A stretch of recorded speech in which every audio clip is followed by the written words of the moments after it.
Throughout 2008, many wrestlers have come and gone, though some have stuck around to captivate us and dedicate themselves to put on a show that can be remembered. Though not always in the most commendable way, these wrestlers truly are the best of 2008.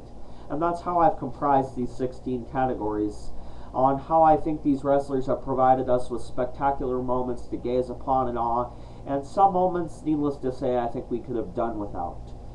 Anyways, the first category I'm going to give out to a wrestler is going to be Champion of the Year. This is who I think got the most meaningful run out of their, reign as champion. They really did the most with their time with the belt, and that's pretty much it. They were the best Champion of the Year, and I think that would be Randy Orton in the Age of Orton, which was early. I believe it was actually late 2007 to about June.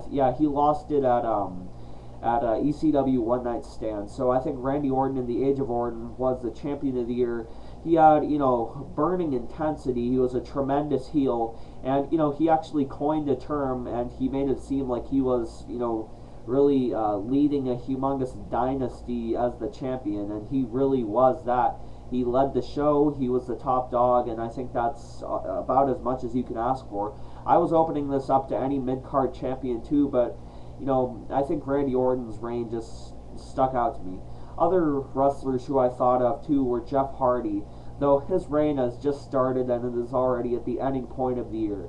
Considering Randy Orton was champion for a little bit over half of the year, and he spent a lot more of the duration of 2008 than other guys as the champion, especially with all of the switching around that we've seen with titles such as the World Heavyweight title, which is what he is in a position to go after now since, after the draft the title switched around the brands a couple times. Though I think Randy Orton's reign of as WWE Champion is deserving of that award. Next award, Spot of the Year. I'm going to award this to Jeff Hardy's Whisper in the Wind off the top of the steel cage onto Umaga. That was actually quite the match, and I think it really lit the fuse for Jeff Hardy to blow up onto the scene this year.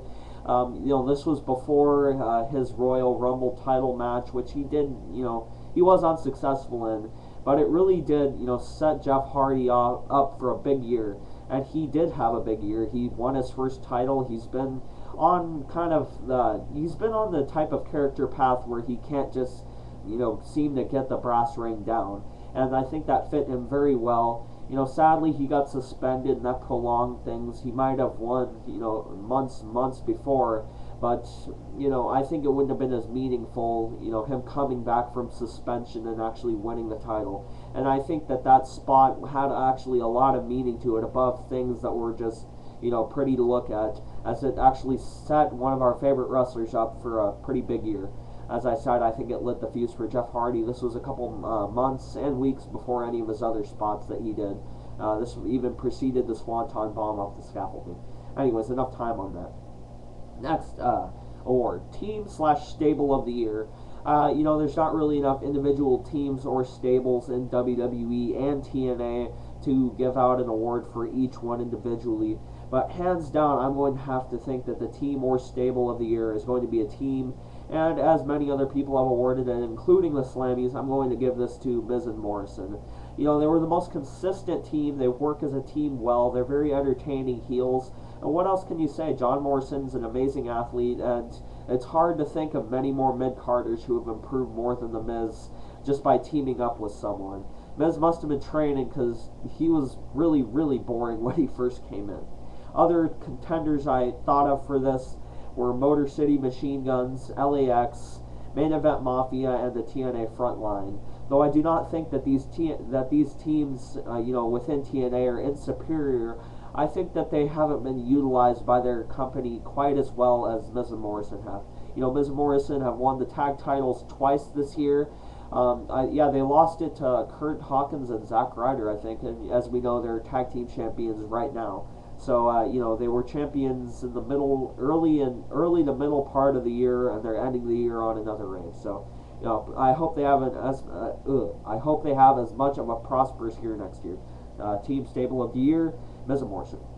Next up, Surprise of the Year, Cena's return at the Royal Rumble, Punk wins the world title, or Jeff winning the WWE title. and I think no one is going to have a hard time awarding this to Jeff winning the WWE title. It was such a shock because, I mean, so many times this year, I mean, he's been on a push most of the year. It just seems like they were going to give him the belt before, and every time he got screwed out of it somehow or had some sort of shortcoming. So it was just so great to finally see him be able to reach up just enough to grab that belt. And hopefully we'll see him be showcased a little bit more as champion, because, you know, WWE hasn't really been publicizing him as much as they would have if, say, Triple H or Batista won the World Heavyweight title. So hopefully we'll see more of Jeff as champion and not a short half-assed reign like we've seen, as I said, with, you know, the world title switching around a lot. So hopefully we'll see Jeff have a meaningful reign. This certainly was the most meaningful surprise of the year, at least in my opinion. Next up is the exact, you know, opposite of Jeff Hardy's exciting and successful title run, the most disappointing title run of the year. Candidates are Triple H, who had a very, very boring title reign. He pretty much, I think, won it mainly because Orton got injured in their title match, and maybe he would have had a better title run if Orton hadn't gotten injured, but we'll never know. They're both back, but they're on separate brands, and Triple H has lost it. Thank God that title reign was an absolute snorefest. Next up, Samoa Joe. Some people really might disagree with me on this, and while it was exciting, his title reign was somewhat uneventful. It lasted quite a while, and while I was very excited, just watch my reaction on that Backlash review video. I have a few comments on it there. I was very excited for him, but he'd had a pretty lackluster title run. Next up, Kofi Kingston as Intercontinental Champion.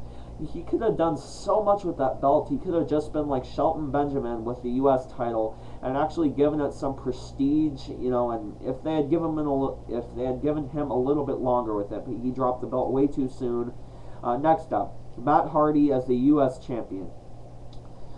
Personally, I think Matt Hardy going after the title is always going to be a little bit more interesting than Matt Hardy with the title. He makes a great #1 contender, but once he gets the belt, he doesn't seem to do much with it. And this was pretty disappointing considering that phenomenal feud he had with MVP.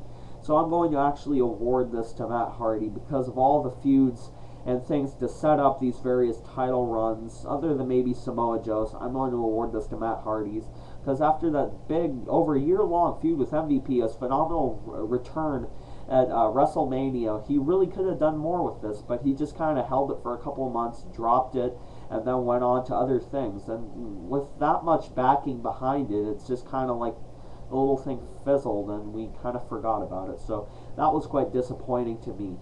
The next one, Face of the Year. This is who I thought got the most fan reaction and really was the biggest fan favorite.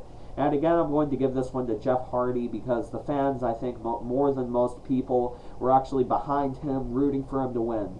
So that's about all I have to say for that. Unanimously, I picked Jeff Hardy. Okay, Mid-Carder of the Year, Shelton Benjamin. This award symbolizes who I think in the mid-card, brought the most to their various matches. Other nominees I picked out were such wrestlers as Evan Bourne, R-Truth, and other guys like that for consideration. But I honestly think that Shelton Benjamin, considering he's U.S. champion, has brought so much more prestige than other champions in recent past, wink wink, Matt Hardy, to that belt. He has brought a lot to that belt. He's brought a lot to the scene, and he's a phenomenal technical wrestler. Oh god, I'm starting to say phenomenal again a lot. Just like I did in that old video. I better stop it. Anyways, I think Shelton Benjamin is a very good technical wrestler, and I think he is the best mid-carder in WWE this year. Next up, Match of the Year. This one gave me a lot of challenge picking it. This is, I think, one of the hardest awards for anyone to choose because there's so many candidates. The things I came up with, this might carry on into part 2, by the way, because there's a lot more nominations for this one than any other award, pretty much. But the nominations I came up with were Money in the Bank, HBK versus Ric Flair, the career-threatening match at WrestleMania, Edge versus Undertaker in the Hell in a Cell, and Edge versus Undertaker in the TLC. And I am definitely going to award this to not Triple H, my handwriting's messed up, HBK versus Ric Flair, career-threatening match. Ric Flair's last match, a good way to go out. So much emotion, and Pretty much a 5-star match, unquestionably. Match of the year. Okay, I'll carry on in part 2. Thanks for watching.